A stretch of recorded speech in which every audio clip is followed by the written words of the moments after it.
Let's go to a caller from the 774 area code, potentially a local caller. Who's calling today from 774? Hello, is that me? That's you. Oh, hey, David. Sorry about the stream getting taken down last night. Oh, yeah, it was no good. It was a shame.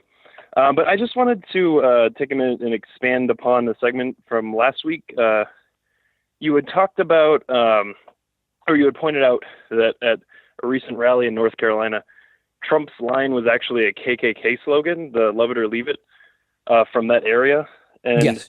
I recall the story from the Thom Hartmann program from back in the 2016 election cycle about how I think it was his ex-wife who had pointed out that he carried a copy of Hitler's speech book with him. And that was like corroborated by. Now, let me be clear, other, just because I don't want to have any grammatical ambiguity. Trump's ex-wife pointed out that Trump did that. You're not saying Thom Hartmann's ex-wife says Tom's carrying this around. No, no, okay. not Thom Hartmann's ex-wife. Got it. I'm not sure about that. Yeah, so Trump's ex had stated that he had a copy of the New Order, which was Hitler's or a compilation of Hitler's speeches. Yeah, I think it was that he had the book on his nightstand, not carrying it around. Yeah. The only thing that causes me to question that is I don't think Trump reads, so it's hard for me to imagine him having any books. Maybe he had it on audiobook too. I don't know. Yeah. Very possible. But just thinking about that, I thought it would be kind of interesting, like just looking at the way that he, kind of disseminates his rhetoric. That just to extrapolate on that, like if that were the case, it makes a lot of sense because, and actually Sam Cedar just had a segment about this, in which Trump was barking back at Al Sharpton for calling him out and about the Baltimore tweets.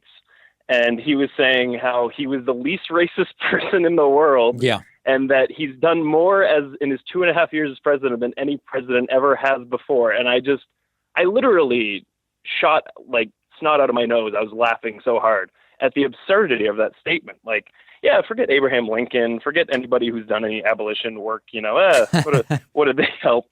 Well, that's the thing. It's so obvious that now this is how that you're actually pointing out exactly how the Trumpists will defend it. They'll say, guys, Trump's being symbolic. He's not literally saying that he's done more than Abraham Lincoln or Martin Luther King. He's just saying in the modern era, given what a president in 2019 can do, this guy's done a lot. And that's what you don't want to give him credit for. So they already know at any time that Trump says something that's not literally true, that's hyperbolic, they say it's symbolism, but Trump's really doing a good job. Yeah. And in that, the Sam Cedar segment from last night, he also pointed out how Politico had a piece talking about how this dog whistle approach that he's taking is literally the strategy that they had lined up that he was going to attempt to use for re-election. That's right. And that he's just actively seeking his next Kaepernick. And I thought that was quite a good take on that. This is what I've been saying for weeks now.